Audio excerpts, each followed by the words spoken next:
Dear students of class 8, my name is Mohammad Abu Naim, Assistant Teacher English, Saudishan School, Chokbazar, Chattogram. Welcome to all who are present today's English second online class. Stay home and stay safe. Dear students, আমরা আজকের ক্লাসেও ন্যারেশনের আরও কিছু নতুন নতুন নিয়ম শিখব। Changing person. আমরা জানি there are three kinds of person: first person, second person, third person. First person singular হলে আই, প্লুরাল হলে উই। সেকেন্ড পার্সন সিঙ্গুলার ও ইউ, প্লুরাল ও কি you. Third person singular it, he, she আর plural they. তাহলে I এর object me, I এর positive case my, we, উইর অবজেক্ট আস, উইর পজিটিভ কেস আওয়ার, ইউর অবজেক্ট ইউ, ইউর positive case your, he, him, his, she, her, her, they, them, their, they, them, their, it, it, its. তারপর দেখো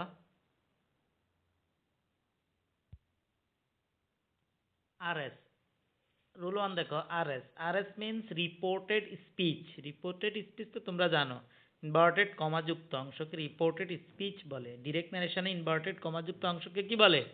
reported speech বলে।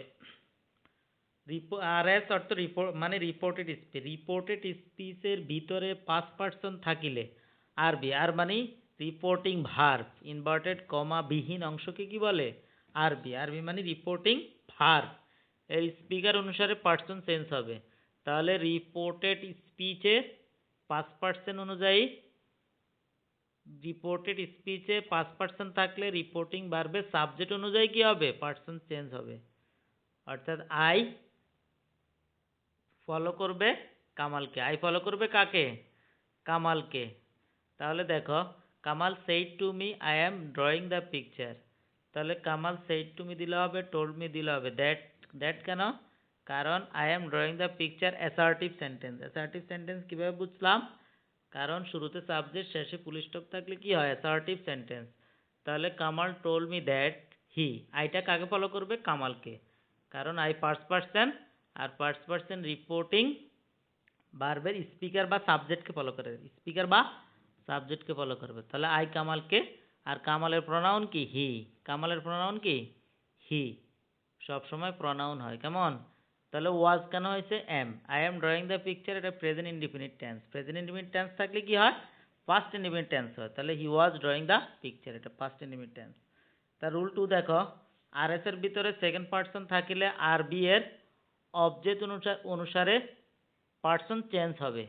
অর্থাৎ reported স্পিচের ভিতরে যদি সেকেন্ড পার্সন থাকে তাহলে রিপোর্টিং ভার্বের অবজেক্ট অনুসারে পার্সন চেঞ্জ হবে। যেমন ইউ দেখো, I said to him you went market. তাহলে ইউ রিপোর্টেড স্পিচের সেকেন্ড পার্সন, রিপোর্টেড স্পিচের মধ্যে সেকেন্ড পার্সন। তো ইউ ফলো করবে হিমকে। ইউ ফলো করবে কাকে? হিমকে। কারণ second person follow the object. এক কথা বললে first person follow the subject, second person follow the object. তাহলে ইউ হিমকে ফলো করছে। ইনডিরেক্ট দেখো, I told him that. Told him that বা সেড টু হিম দ্যাট দিলে হবে। টোল্ড হিম দ্যাট বা সেড টু হিম দ্যাট দিলেও কি হবে? You went market. এটাও অ্যাসার্টিভ সেন্টেন্স। ওই কারণে অ্যাসার্টিভ সেন্টেন্সে কি হয়? দ্যাট হয়। অ্যাসার্টিভ সেন্টেন্সে কি হয়? দ্যাট হয়। রিপোর্টিং ভার্ব এবং রিপোর্টেড স্পিচের মাঝখানে দ্যাট হয়। তারপর ইউটা ফলো করবে হিমকে। ইউটা ফলো করবে কাকে? হিমকে। তাহলে হিমের সাবজেক্ট কি? হি। উপরে লেখা আছে হিমের সাবজেক্ট কি? হি। কারণ শুরুতে কি হয়? হি হয়। দ্যাটের পরে শুরুতে কি হয়? সাবজেক্ট হয়। দ্যাটের পরে শুরুতে অবজেক্ট হয় নাই, সাবজেক্ট হয়। ওই কারণে হিমটা হি হয়ে যাবে। ওয়েন্ট মার্কেট, এটা পাস্ট ইনডিফিনিট। পাস্ট ইনডিফিনিট থাকলে পাস্ট পারফেক্ট হয়। তাহলে ওয়েন্ট মার্কেট হবে had done the work. Had done the, had gone the market. Had gone the market হবে এটা। এটা কি হবে? এটা টাইপিং মিস্টেক। এটা হবে he had gone the market. He had gone the market. Done the work হবে না, গন দ্য মার্কেট হবে। তারপর দেখো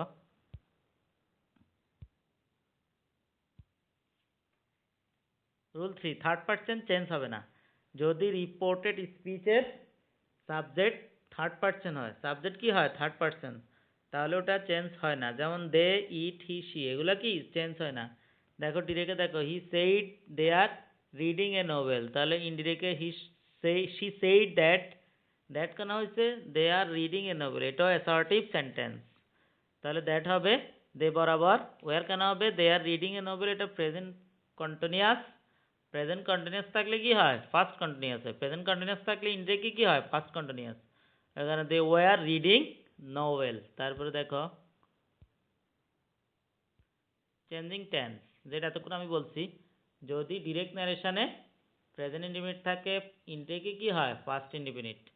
আবার বলছি ডিরেক্ট ন্যারেশনে প্রেজেন্ট ইনডিফিনিট থাকলে ইনডিরেক্ট ন্যারেশনে পাস্ট ইনডিফিনিট হয়, প্রেজেন্ট ইনডিফিনিট হলে ইনডিরেক্টলি কি হয় পাস্ট ইনডিফিনিট। কিছুক্ষণ আগে আমি বলেছিলাম প্রেজেন্ট কন্টিনিউয়াস থাকলে কি হয় পাস্ট কন্টিনিউয়াস, প্রেজেন্ট পারফেক্ট থাকলে কি হয় past perfect, present perfect continuous থাকলে কি হয় past perfect continuous, past indefinite থাকলে কি হয় পাস্ট পারফেক্ট, যেটা কিছুক্ষণ আগে আমি দেখিয়েছিলাম। পাস্ট কন্টিনিউয়াস থাকলে কি হবে পাস্ট পারফেক্ট কন্টিনিউয়াস, এটাও দেখিয়েছিলাম। পাস্ট পারফেক্ট থাকলে no change, past perfect continuous থাকলেও নো চেঞ্জ। তাহলে ফিউচার থাকলে কি হবে উইল থাকলে উড হবে, শেল থাকলে শুড হবে, ক্যান থাকলে কুড হবে, মে থাকলে মাইট হবে। তাহলে he said to me I go to Dhaka, তাহলে আই গো টু ঢাকা এটা প্রেজেন্ট ইনডিফিনিট যেহেতু গো, তাহলে he told me that, said to me দিলে হবে, টোল্ড মি দ্যাট দিলে হবে। আই গো টু ঢাকা যেহেতু অ্যাসার্টিভ সেহেতু দ্যাট, তাহলে আই ফলো করবে হি কে, আই ফলো করবে হি কে কারণ I first person follow the subject, second person follow the object, third person no sense.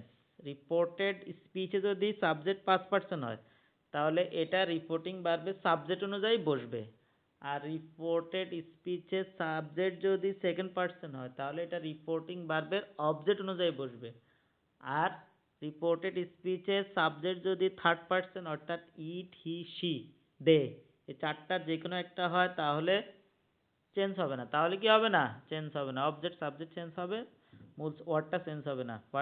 Personal pronoun কত প্রকার, প্রোনাউন মানে সাবজেক্ট মানে পার্সোনাল প্রোনাউন 7টি, পার্সোনাল প্রোনাউন কয়টি 7টি। তাহলে আই উই হলে কি হবে I we past person, I এবং উই পাস্ট পার্সন, এটা ফলো করবে রিপোর্টিং ভার্বের সাবজেক্টকে। ইউটা হচ্ছে সেকেন্ড পার্সন, ইউ ফলো করবে রিপোর্টিং ভার্বের অবজেক্টকে। ইট হি সি দে এই চারটা হচ্ছে থার্ড পার্সন, এই চারটা চেঞ্জ হবে না। তাহলে এই 7টা প্রোনাউন, এই 7টাকে কি বলে পার্সোনাল প্রোনাউন। তারপরে দেখো he said to me that he, আইটা কি যাবে হি, ওয়েন্ট, গো থাকলে ওয়েন্ট হয় কারণ গো প্রেজেন্ট ইনডিফিনিট, আর ওয়েন্টটা কি past indefinite, go to Dhaka. Jamal said to me I am catching fish, তাহলে জামাল টোল্ড মি বা সেইড টু মি দ্যাট, আইটা কাকে বল করে জামালকে, জামালের প্রোনাউন কি হি, আর জামিলার প্রোনাউন কি শি। তাহলে he was catching fish, I am catching fish present continuous. তাহলে উপরে দেখো প্রেজেন্ট কন্টিনিউয়াস থাকলে কি হয় পাস্ট কন্টিনিউয়াস, তাহলে হি ওয়াজ ক্যাচিং ফিশ। তারপরে দেখো direct the boy said to her are you reading the book, indirect the boy asked her if she was reading the book, এটা হচ্ছে interrogative sentence. Are you reading the book এটা interrogative sentence, কেন লাস্টে question mark, interrogative sentence সেটির পরিবর্তে কি হয় asked, সেটির পরিবর্তে কি হয় আস্কড, আর ইফের পরিবর্তে কি দ্যাটের পরিবর্তে কি হয় ইফ হয় বা ডব্লিউএইচ কোশ্চেন হয়, ইফ হয় বা ডব্লিউএইচ কোশ্চেন হয়। যদি ইন্টারোগেটিভ সেন্টেন্স দুইভাবে হয়, টু বি বার দিয়ে হয় এবং ডব্লিউএইচ কোশ্চেন দিয়ে হয়। তাহলে হোয়াট ইউর নেম এটা দিলে হবে ডু ইউ নো মি, এটা দিলেও কি হবে what is your father, what do your father এটাও কি interrogative sentence, is he your father এটাও কি ইন্টারোগেটিভ সেন্টেন্স। তাহলে আমি আবার বলছি ইন্টারোগেটিভ সেন্টেন্স যদি টু বি বার দিয়ে হয় তাহলে দ্যাটের পরিবর্তে ইফ হবে, আর ইন্টারোগেটিভ সেন্টেন্সে যদি ডব্লিউএস কোশ্চেন থাকে তাহলে দ্যাটের পরিবর্তে ডব্লিউএস কোশ্চেনটা বসে যাবে। ডব্লিউএস কোশ্চেন কয়টি 9টি। তাহলে the boy asked her if she was reading the book, are you reading the book এটা হচ্ছে অ্যাসার্ট প্রেজেন্ট কন্টিনিউয়াস, তাহলে she was reading the book এটা হচ্ছে পাস্ট কন্টিনিউয়াস। ইউটা কাকে ফলো করবে হারকে, হারের সাবজেক্ট কি শি, ওইখানে শি হয়েছে। ওয়াজ কেন হয়েছে প্রেজেন্ট ইনডিফিনিট ওয়াজ, আর সেটা আগে চলে আসছে কেন ইন্টারোগেটিভ সেন্টেন্সটা ইনডিরেক্টলি অ্যাসার্টিভ হয়ে যায়। The teacher said do the work, the teacher order to do the work. Do the work এটা ইম্পারেটিভ সেন্টেন্স, ইম্পারেটিভ সেন্টেন্স কেন ইম্পারেটিভ সেন্টেন্স চিনার 3টা উপায়। ইম্পারেটিভ সেন্টেন্সে কোনো সাবজেক্ট থাকবে না, বার দিয়ে শুরু হবে, কিছু একটা করতে বলবে, তাহলে সাবজেক্ট বার দিয়ে শুরু হয়েছে ডু, সাবজেক্ট কোনো সাবজেক্ট নাই, দ্য ওয়ার্ক অবজেক্ট, এবং কিছু একটা করতে বলছে না ডু দ্য ওয়ার্ক। তাহলে the teacher ordered to do the work. আর ইম্পারেটিভ সেন্টেন্সে সেইটির পরিবর্তে অর্ডার্ড হয়, আর দ্যাটের পরিবর্তে টু হয়। দ্যাটের পরিবর্তে কি হয়? টু হয়। যদি লেট না থাকে, লেট থাকলে দ্যাট হয়। হি says to me you knew the matter। তাহলে হি টেলস মি বা says দিলে হবে হি টেলস মি দ্যাট। ইউটা কাকে ফলো করবে? মিকে। মি সাবজেক্ট কি? আই। নিউটা হচ্ছে ফার্স্ট, নিউটা কি? Past indefinite. তাহলে পাস্ট ইনডিফিনিট থাকলে কি হয়? Past perfect. I had known the matter.